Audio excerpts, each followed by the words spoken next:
إن الحمد لله نحمده ونستعينه ونستغفره ونعوذ بالله من شرور أنفسنا ومن سيئات أعمالنا من يهده الله فلا مضل له ومن يضلل فلا هادي له وأشهد أن لا إله إلا الله وحده لا شريك له وأشهد أن محمدا صلى الله عليه وسلم عبده ورسوله. Bueno, alhamdulillah, estamos en la clase número 37. Ya queda poco esta clase y otra más, inshallah, y ya acabamos el libro de la traza. Y bueno, estamos explicando el tercer principio, que es conocer a tu profeta. Y estamos en estas últimas clases explicando sobre la biografía del profeta Muhammad sallallahu alaihi wasallam. Y bueno, vamos a seguir. Lo último que habíamos dicho es el incidente que había pasado cuando estábamos hablando de cómo era el profeta Muhammad sallallahu alaihi wasallam antes de que recibiera la revelación y cuánto lo apreciaban la gente, los Quraysh, de su linaje, que era excelente, era muy querido, era muy considerado, le llamaban el Amin, en el que puedes confiar, le confiaban objetos de valor para que lo guardase.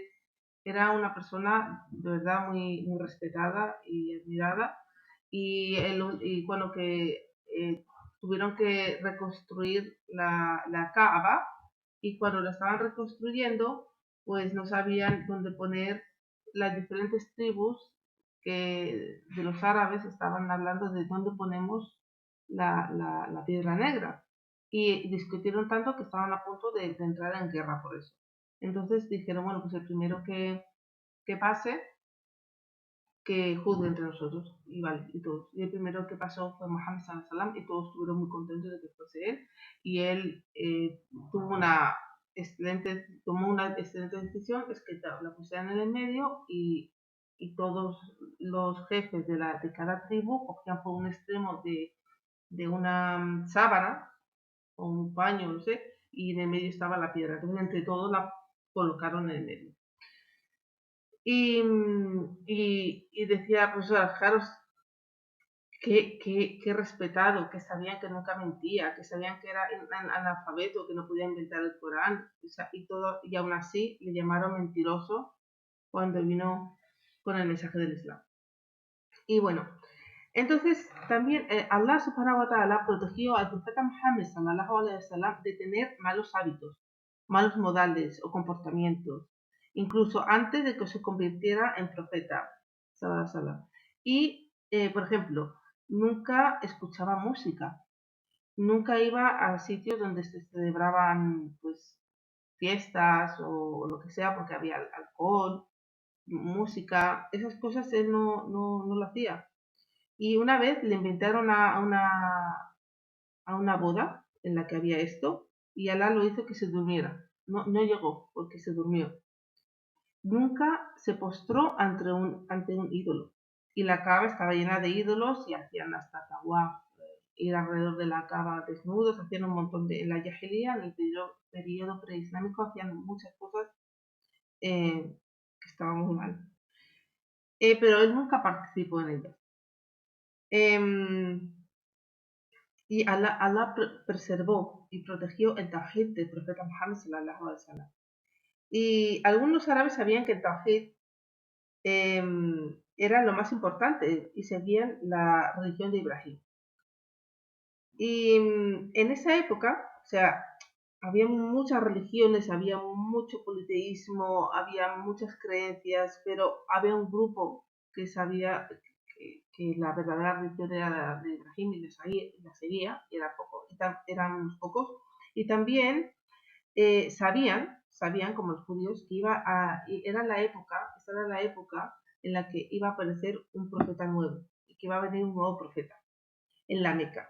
Y sabían la destrucción, y sabían los acontecimientos, y tenían mucha información sobre de la venida del nuevo profeta.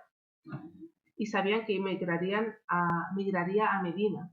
Y por eso sabía el compañero Salman al-Farsi, que, bueno, no sé si sabes su historia, era un compañero del profeta Muhammad sallallahu alaihi wasallam, profeta del Islam, pero estaba buscando la verdad y cuando se enteró del profeta Muhammad sallallahu alaihi wasallam, sabía que iba a ir a Medina y que iba a haber 2 piedras en Medina y iba a aparecer por ahí, entonces él estaba esperando allí. Porque eso qué quiere decir, que tenían información de las escrituras de la nueva venida del profeta Muhammad.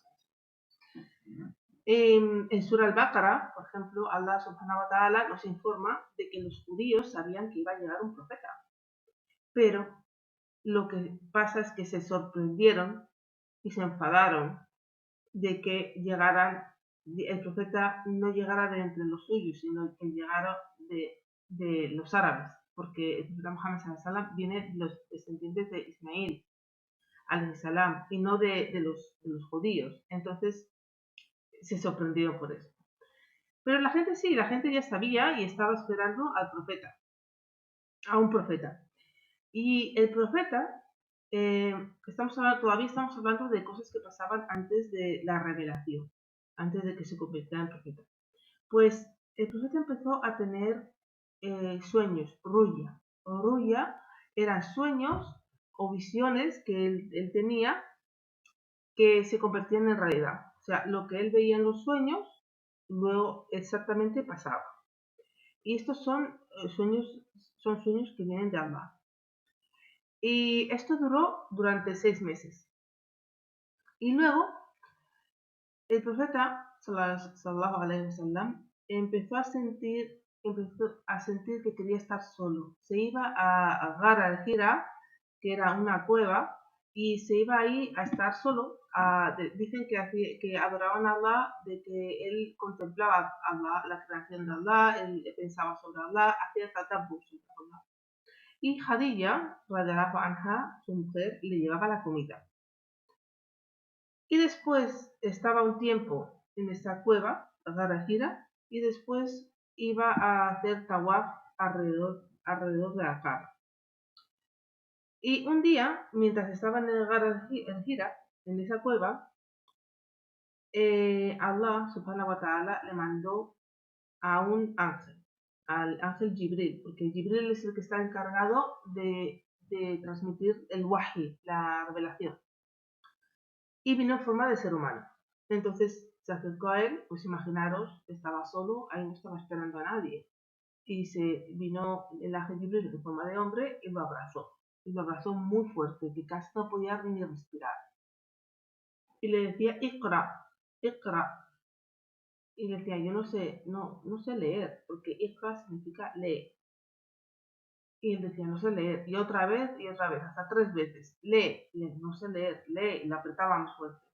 Y luego, después de la tercera vez, dijo, Iqra bismi rabbika alladhi khalaq. Le reveló las primeras ayat de Surah Al-Alaq, perdón. Entonces, ahí fue cuando comenzó la revelación. Y el ángel Jibril, bueno, sí.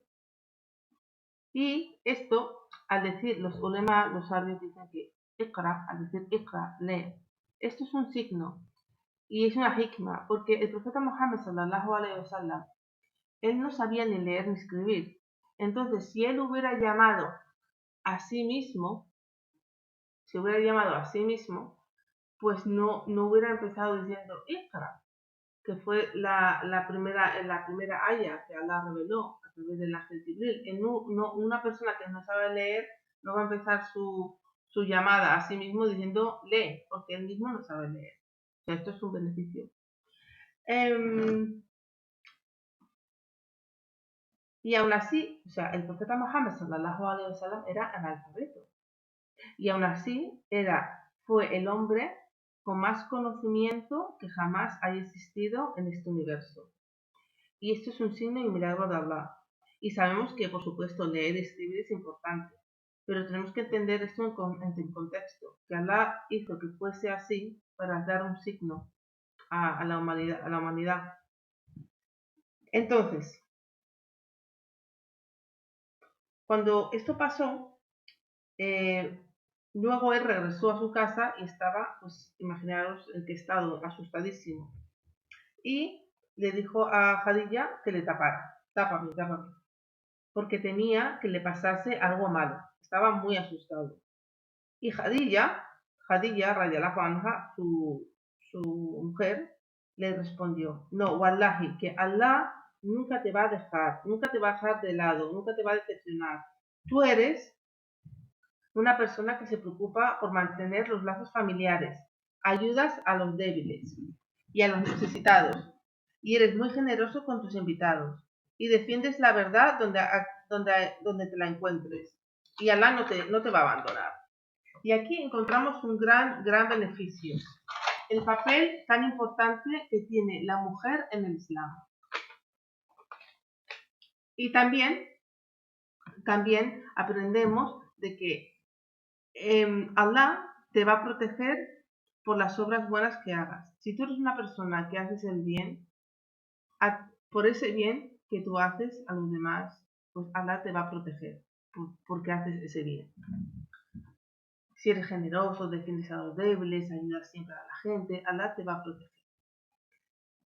Y bueno, Jadilla en ese momento pues decidió ir a consultar a su primo, que su primo se llamaba Warqa bin Naufal, Warqa bin Naufal, que era un hombre muy viejo y era cristiano, tenía conocimiento de las escrituras y escribía en hebreo y era ciego y muy viejo, como he dicho. Entonces fue Jadilla, radiallahu anha, cogió al profeta Muhammad sallallahu alaihi wasallam y juntos fueron a ver a Warqa. Y le dijo que le contase lo que le había pasado. Entonces Warqa le dijo, ese es el ángel que Allah envió a Musa, es Jibril, el ángel encargado de la revelación. Warqa dijo, me gustaría ser joven y fuerte para estar a tu lado cuando la gente se ponga en tu contra y te eche de Meca. Y el profeta, sallallahu alaihi wasallam, era muy querido y solía, hasta, como he dicho antes, guardar cosas valiosas de la gente, que la gente confiaba en él, pues se sorprendió. Dijo, la gente me va a echar, me va a repudiar. Y dijo que, Warqa dijo, ningún hombre ha venido con este mismo mensaje sin que la gente le repudiara y se pusiera en su contra. Y si sigo vivo, cuando esto pase, te defenderé. Pero Warqa, los ulamás dicen que se considera que él fue el primero de los musulmanes. O sea, porque él creyó en el profeta Muhammad sallallahu alaihi wasallam. Otros dicen que fue Abu Bakr, pero Warqa se considera también el que aceptó el Islam, pues el primero de los musulmanes de hombres. Pero Warqa murió al poco tiempo de que hablara con el profeta Muhammad sallallahu alaihi wasallam. Y bueno, Sheikh Hussein es de la opinión de que Warqa fue el primer hombre en creer en el profeta Muhammad sallallahu alaihi wasallam y Jadilla fue la primera mujer. Y que Warqa está en el Jannah. Y bueno, hablando de la importancia de la mujer en el Islam. La mujer en el Islam tiene un papel muy importante, muchísimo. Fijaros el apoyo que le dio y lo importante que fue el apoyo de su mujer Jadilla al profeta Muhammad sallallahu alaihi wasallam, que lo estuvo apoyando desde el primer minuto, estuvo ayudando a la dawa con su propio dinero. También vemos que fue la primera mujer en aceptar el Islam, en apoyar el Islam. Y también vemos que la primera mujer, el primer mártir, la primera persona que se le mató por decir la ilaha illallah, por ser musulmán, fue Sumaya, que fue una mujer. Y esto indica la gran importancia que tiene la mujer en el Islam. Y luego voy a mencionar otras cosas también de que eran en la enseñanza. Es increíble cómo la gente se empeña en decir que el Islam que degrada a la mujer y basado en unos principios que no tienen lógica realmente. Pero el Islam, cualquiera que estudie el Islam o la biografía del profeta Muhammad sallallahu alaihi wasallam va a ver que la mujer tiene un estatus muy alto. Sí, Allah ha creado al hombre y a la mujer y sabe, te dice lo que el hombre lo que mejor hace, cuáles son sus obligaciones, pasado porque Allah ha creado al hombre y sabe lo que mejor sabe hacer y lo que tiene que hacer, igualmente a la mujer. Pero eso no quiere decir que la mujer esté por debajo del hombre, eso es lo que nos quieren imponer con otras ideas que la gente tiene y te las quiere imponer.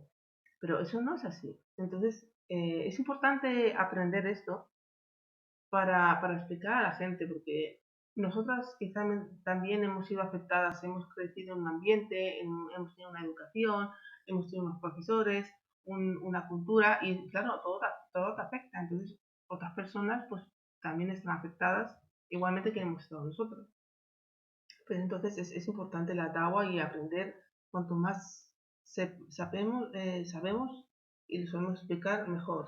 Bueno, tenemos que tener presente lo que dijo el Warqa, el tío de Jadilla, que todo aquel que viene con la verdad va a sufrir de algún modo, va a ser perseguido, va a recibir algún daño de la gente, rechazo. Como se dice Suratul Asr, وَتَوَاصَوْا بِالْحَقِّ وَتَوَاصَوْا بِالصَّبْرِ. Los que se encomienda la verdad, los que se encomienda la paciencia. Lo estudiamos al principio, los 4 principios: el conocimiento, el actuar sobre ello, el llamar a ello y el ser paciente. ¿Y por qué ser paciente? Porque todo el mundo que llama a la verdad va a recibir un daño o la gente le va a rechazar. ¿Por qué? Porque cuando tú llamas a la verdad, eso contradice los deseos de la gente. Y a la gente no le gusta ni oír que lo está haciendo mal, ni le gusta cambiar. No es fácil para la gente cambiar. Entonces, no les gusta. Además, eso va no sé, en gran escala y en menor escala. A lo mejor tú le dices a una hermana, ay, mira, pues tú tienes que rezar o tienes que rezar, no está bien así, y no quiere, pues se vuelve arrogante y no quiere porque no le gusta aceptar. Ese es lo humano, tenemos esa arrogancia, ¿no? Pero claro, eso, pues hay gente que va a aceptar, hay gente que no, hay gente que le cuesta más, otros tienen su tiempo, etcétera. Pero el principio general es que en el momento que tú llames a la verdad, va a haber gente que te va a contradecir o que te quiere atacar o algo. Y eso hay que tenerlo presente, siempre. Cuando tú llames a la verdad, esto va a ocurrir, porque así lo ha decretado Allah y así eso es la Sunatillah, dijo Sunatillah, eso es la forma de Allah. Eso es como así Allah lo ha decretado.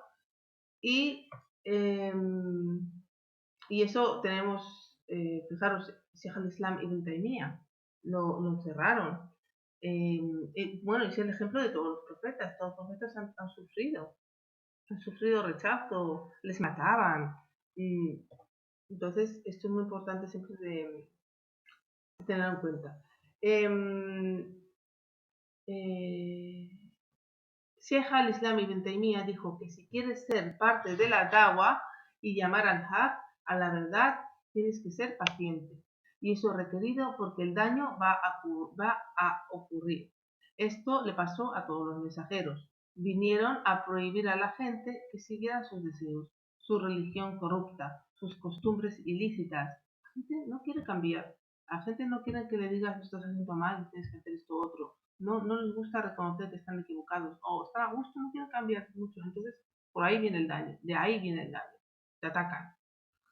Entonces, bueno, después del incidente de Ghar al-Hira, el profeta, sallallahu alaihi wasallam, iba un día caminando por la calle y de repente escuchó una voz que venía del cielo y miró para arriba y vio al ángel Jibril, al Malak Jibril, alaihi salam, en su forma original y que estaba sentado en una silla y ocupaba todo el cielo. O sea, era tan grande que ocupaba todo lo que hay entre el cielo y la tierra. O sea, todo eso. Y se sintió mucho miedo del profeta Mohammed sallallahu alaihi wasallam y volvió a Jarilla y le dijo en ese momento Allah subhanahu wa ta'ala reveló Sura al-Mudaththir. Ya ayyuhal mudaththir, como fa'anzir. O tú cubierto en ropas o envuelto en ropas, advierte a la gente. La primera dawa fue en secreto. Aquí el profeta Muhammad sallallahu alaihi wasallam comenzó su dawa, pero fue en secreto. Y el profeta, el profeta empezó a dar dawa en secreto a la gente que estaba cerca de él, a su familia, a Khadija, que fue a su mujer, que fue la primera mujer que aceptó el Islam, a Abu Bakr Siddiq, su gran amigo, aceptó el Islam, el Ali ibn Abi Talib, que fue el primer niño musulmán, que tenía como 10 años, a ver qué viene, y al-Maula Zaid. ¿Y qué es eso, Maula Zaid? Maula es un esclavo que ha sido liberado.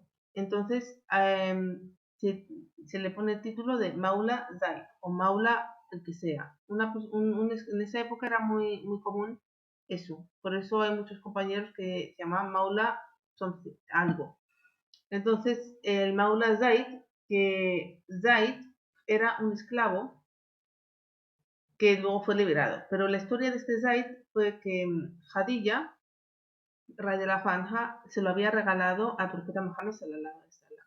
Entonces era un niño que era un esclavo de Khadija y se lo regaló al profeta Muhammad sallallahu alaihi wasallam. Y había crecido con él, con el profeta en la casa. Había crecido ahí. Y lo quería mucho el profeta Muhammad sallallahu alaihi wasallam. Lo quería muchísimo. Bueno, entonces, este Zaid pues estaba viviendo con el profeta Muhammad sallallahu alaihi wasallam, y el padre de este niño, bueno, que pues ya sería un poco más mayor, se enteró de que su hijo estaba en Meca y por fin lo había encontrado.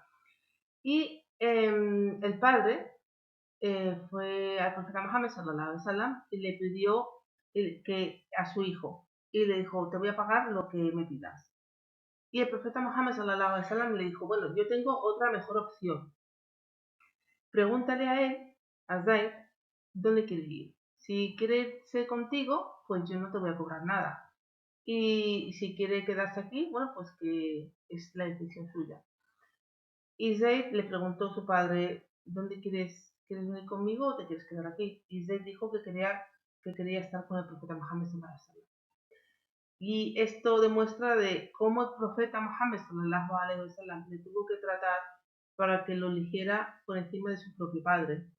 Entonces, en ese momento, el profeta Muhammad sallallahu alaihi wasallam, que estaba muy contento, ¿no?, le dio su libertad, y por eso cogió el título de Maula Zaid, y dijo que era el hijo de Muhammad, que heredaría de él. Y esto era muy normal hacerlo en la época preislámica, el hecho de adoptar a alguien y ponerle tu nombre o tu apellido. Y esto no es permitido en el Islam. Entonces el Islam prohibió eso, pero antes era muy común hacerlo. Entonces luego del Islam él volvió a ser Zayd ibn Haritha, porque Haritha era su verdadero padre.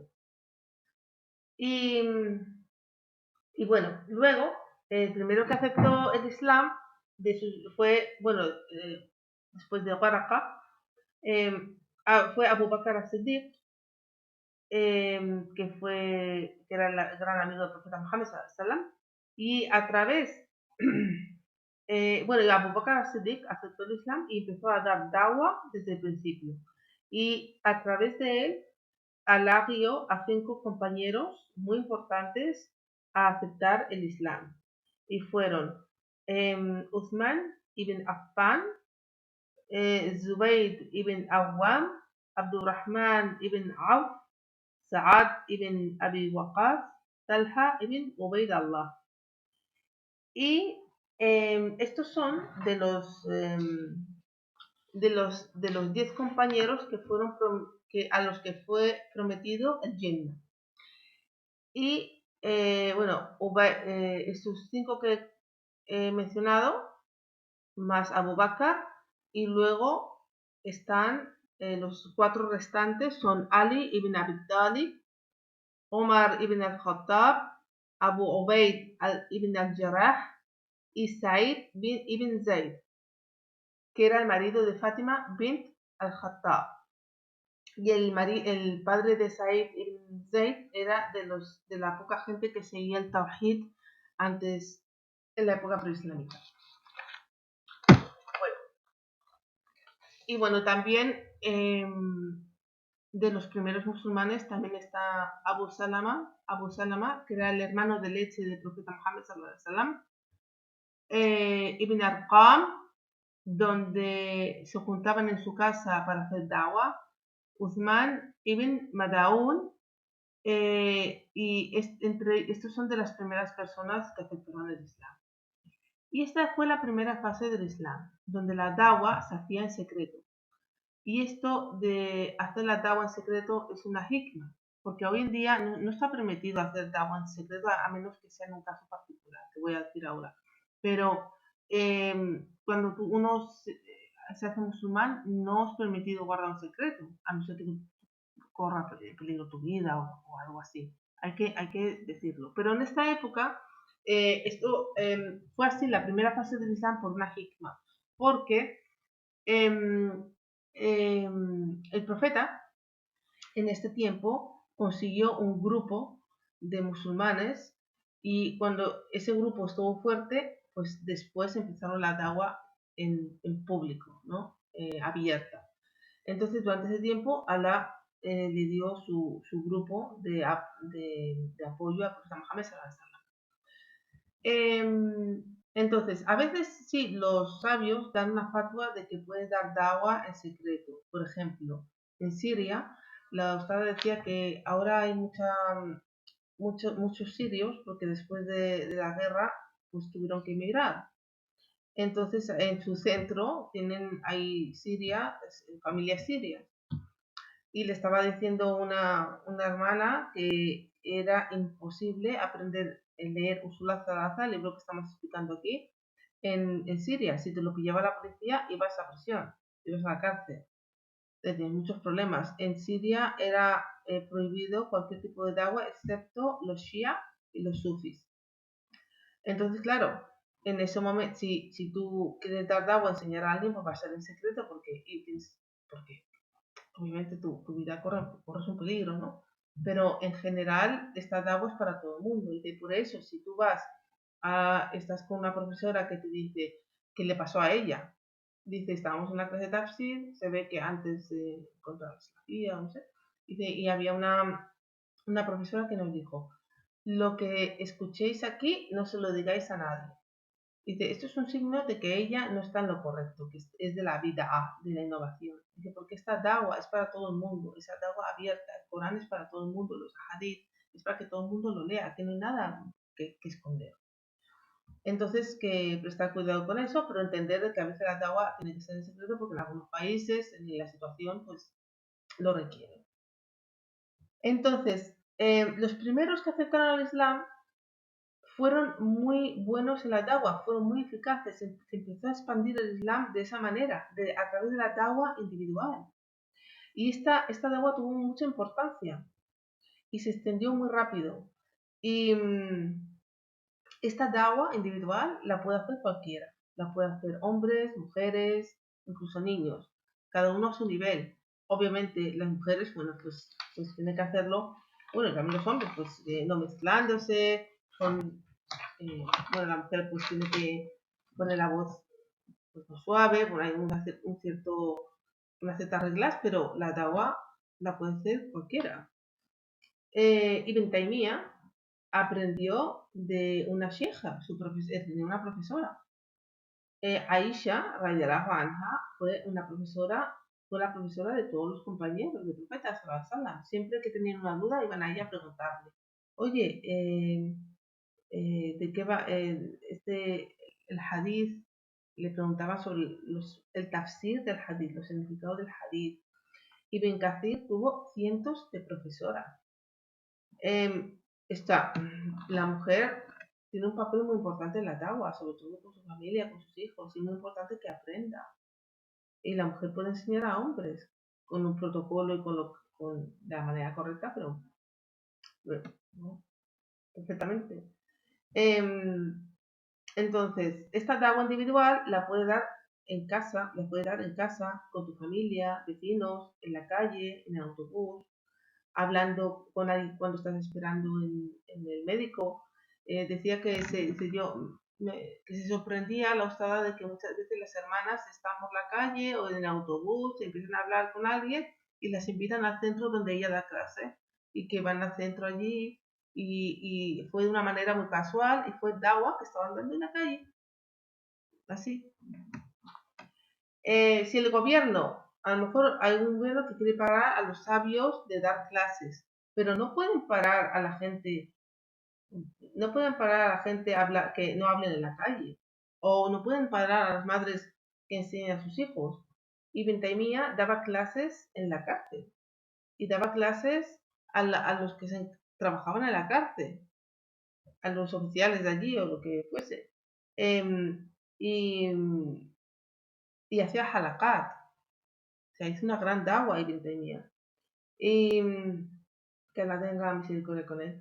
Y también hoy en día tenemos las plataformas sociales, el Facebook, el WhatsApp y todo eso, y nos da un consejo al final de la clase que es que debemos utilizar eso, pero para la dawa, que no lo utilicemos para el haram, para entrar en fitna, para, para cotillear, para que usemos las plataformas sociales para llamar a la gente. Porque dice, por ejemplo, en Siria antes no podían, había gente, la gente no podía aprender sobre el Tawhid, pero al emigrar a varios sitios, porque han tenido que escapar de allí, pues están aprendiendo el Tawhid en Libia, en Arabia Saudí, en Egipto, hasta en Europa. Entonces, dice, fijaros que la catástrofe que fue la guerra de Siria, pero la hikma que había, que la gente está aprendiendo Tawhid, porque ahí los tenían totalmente que no podían dar Tao, no podían hacer nada. Yo conozco a gente de, que tenía con la vida correcta, o a lo mejor, bueno, con alguna cosa, pero una vida bien, y tuvo que escapar de allí. No, no, mucho sufi, mucho shia, entonces desde ¿qué era mejor? Que esté tranquila la cosa y estén ahí sin aprender Tawhid, o que hay una guerra, obviamente es mal, hay muchas cosas malas, pero luego en general el beneficio, si la gente está aprendiendo Tawhid, el beneficio es mayor. Y esta dawa no la puede pagar nadie.